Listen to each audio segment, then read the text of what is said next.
Alhamdulillahirabbil alamin. No, dawuh apa jan.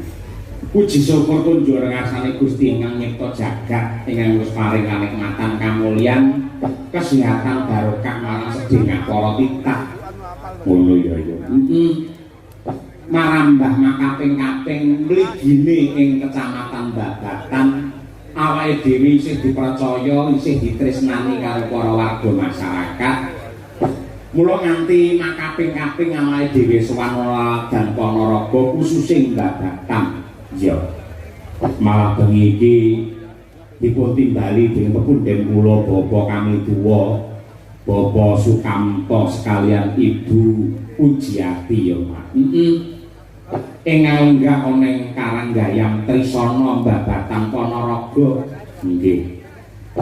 Yo ngene iki lho Nduk sing apik, Kyai Sembodo piyayi duwe tekad sing kenceng, duwe niat sing gembleng ya kaya Pak Sukamto iki. Ngono. Apapun yang terjadi yang pancen ngesaki ngurip-urip marang budaya, nguri-uri karo wayang, mbuh piye carane mesti ditindakake. Ya kok. Monggo jane daleme kan nuwun sewu halamane pamane nggih wayangan kuwi ya kurang cukup ya, Mak. Mula ri palungguhan iki ya aneh to iki. Biasane ade wayangane siji ning lapangan, loro ning tengah dalan. Ning bengi iki awake dhewe ning tengah sawah. Iya. Muga-muga iki ya sawahe Pak Kamto dhewe. Muga upamane senes ning ya mesti ada jalinan silaturahim yang baik, tali kekadangan sing apik, wayangan ning sawah muga-muga dadi barokah. Allahumma amin. Mula nang kene iki kewane iki pirang-pirang iki. Masa endi sing nyamuk, endi sing kepek, endi sing apa, nganti ana sing nekat mlebu ning jero jarik. Ayo. Resikone dadi dalang ngono kuwi. Ora apa-apa. Nih ya kuwi lho kaya nekat mlebu. Maka lek dikukur ya saru, lek ora dikukur ya nekat ae dhewe. Iya.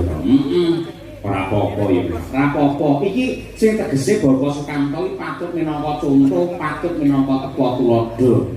Wis jarang nduk jaman saiki piyayi mantu, piyayi supitan atau sunatan iki nanggap wayang. Yen ning Ponorogo bersih desa isih subur kepareng wayangan ning endi wae. Iya. Yen duwe gawe racake yen nggenku kono biasane mung nanggap elektron. Ya, campur sari ringkes, yen sajake golek cumpan utawa golek ngirit meneh mung kaset. Ya, ngono kuwi. Ning ing atase panjenengane Bapak Sukamto nuwun sewu, kepareng wayangan iki mujudake hal sing sangat luar biasa. Muga-muga bisa nular marang para warga masyarakat liya-liyane sing kersa urip-urip budaya kaya wayang iki merga kaya sing tak aturake ngarep mau sing jenenge perkotaan instansi pemerintahan nggo kantor-kantor dinas ngendi wae sing biyen di era orde baru kerep wayangan saiki ora ana sing wayangan alasane efisiensi anggaran ya ya Pak Kamto ora kenal ki efisiensi pengiritan ora kenal Pak Kamto sing baku tetep wayangan pira regane yang mesti dibayar mergo untuk ya kuwi nyenengake warga masyarakat supaya paring pangestu Tanjurung marang temanten kekalih nenggih Roko Mas Bagus Arizal Anas ST karo Mbak Yuroro Dinda Malema RJK Kencana Ayu ST wah sing wedok jenenge Duwowo kaya ngono bocah saiki kaya ngono ora apa-apa nduk sing penting niate apik iya to aja kaya tanggaku kae pendhe anak lanang siji Pak Joko jenenge Kacuk Santoso enak nyeluk ya cuk kacuk ati cuk ngono kuwi padha karo Bu Endang kae duwe anak wedok siji jenenge Nunuk Indrawati jenenge anak apa ae boleh nek nganti iki kok dadi kecelakaan ling ngucapke iki bingung upamane si Nunuk numpak sepeda motor kolor terus si Kacuk numpak sepeda motor koetan nek prapatan ra ono banggune padha bantere tabrakan bries ngono kuwi sapa kae sing tabrakan anu Nunuke Bu Endang ditabrak Kacuke Pak Joko lah ngene malah ora kepenak iya iki asmane temanten kekalih ya apik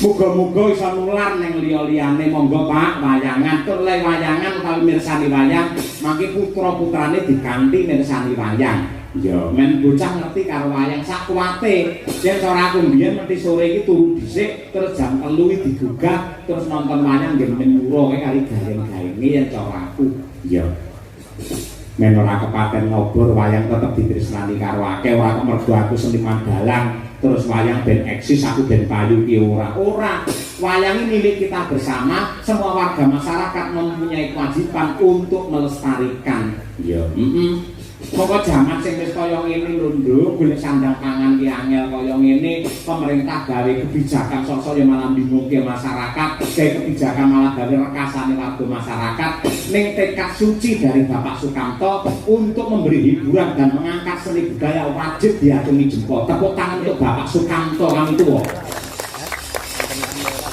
hebat sangat luar biasa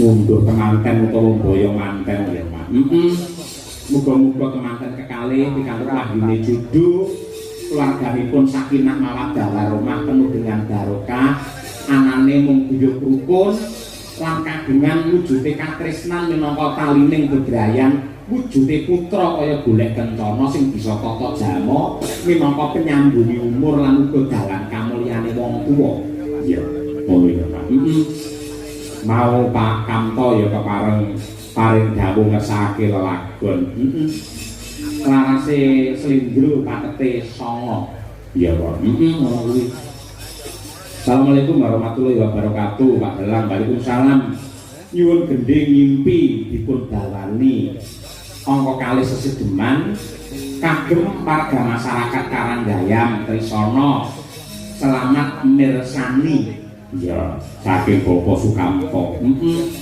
ugi ngaturaken sungkem bekti marang Ibu Nyai ing Pondok Pesantren Anur Ibu Nyai Ismi sing biyen nate nimbali awake dhewe mau malah kepareng utusan Tundaka sesuk-esuk bar wayangan awake dhewe supaya sowan ana ing Pondok Anur ngestukake dawuhe Ibu Ismi kaya ngono Bu Kesi monggo diaturke Bu Kesi iki langgang mimpi kemadhep karo katresnan iya cocok karo temane bengi iki kuwi jan sindene ya seragame ya anyar jari anyar bayak anyar lenjang anyar apik temenan bos temenan iya muga-muga iso dadi Dewi Sri mergo sebelah iki pari ya oke bapak-bapak mriku mboten gatel Pak Gendang mboten nggih tetep semangat nggih mugi-mugi mboten enten kodhok nggih mulai nganti enten kodhok man kutuk kodoke loro malian nah iya sing penting sehat selalu nggih Pak nggih monggo niki mang midhangetaken menika swantenipun Bu Kesi wiwit saking pangkur nyimpinipun. Monggo Pak Kamto kangge jampi saya. Ya.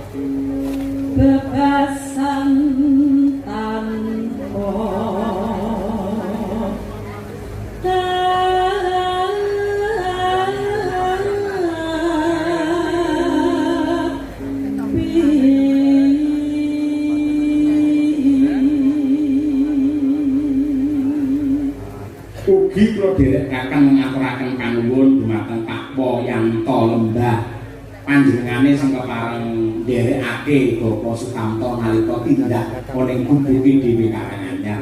Nggih sinten nuwun Pak Yanto. Nggih. Bu.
Yuswa parandene Bu Kesi suarane si ungkul ya Pak. Terus suarane landung. Mergo pancen diopeni olahragane ya ora keri. Ben landung ngono kuwi olahragane apa? Yen Bu Kesi kuwi renang. Renang. Yen prei ning kolam renang kuwi ya. Ning dhewe yen renang karo aku ki isin. Ya to. Ana sapane nyambet tak imut dhewe pas renang isin. Dadi pamane dhewe renang ngono kae ya. Aku teko langsung sirahe didelekne terus ini bapak metu malah ayo kaya kodok kodokmu iya ora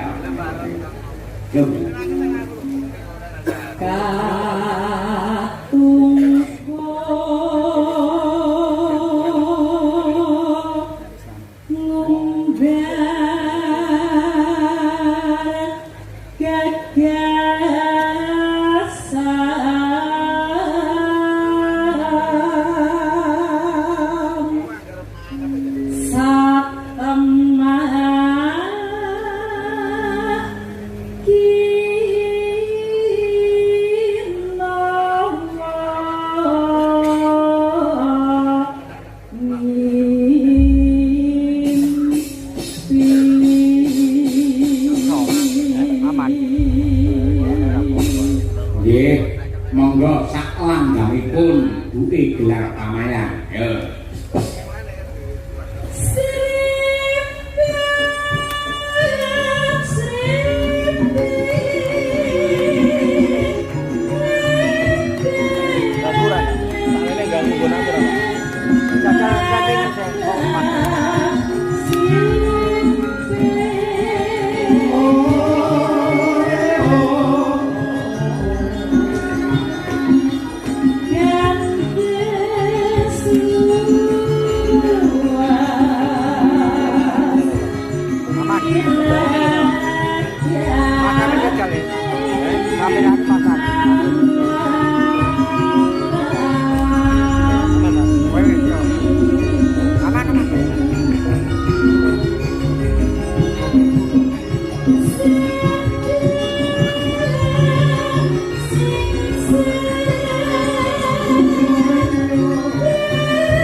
Matur sembah nuwun Bukesi lan ugi kadang-kadang madang karang sampun ngaturaken langgang mimpi pamundhut saking punden kula Bapa Sukamto. Iya, mugi-mugi saged kinarya jampining saya. Amin ya rabbal alamin.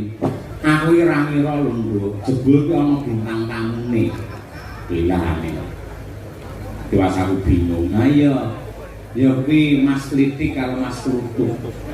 Awan mau lah Mas Klutuk iki WA aku to.